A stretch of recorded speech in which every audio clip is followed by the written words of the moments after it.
আমার বোনেরা, আপনারা অনেক সম্মানিতা, নিজেদের সম্মান সম্পর্কে সচেতন হন।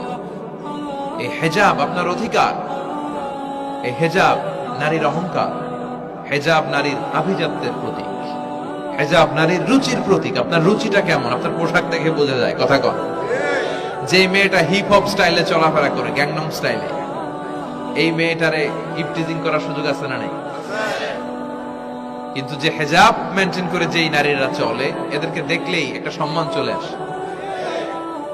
সুবহানাল্লাহ পড়ে। নারীদেরকে তো ইসলাম মর্যাদা দিয়েছে। বিষ্ণু বলেছেন, দুনিয়া কুল্লুহা মাতা ওয়া খায়রু মাতা'আদ দুনিয়াল মারআতুস সালিহা। দুনিয়ার সব হলো সম্পদ, আর এই সব সম্পদের মধ্যে সবচেয়ে দামি সম্পদ হচ্ছে নেককার নারী। এদের পেটগুলা খনি।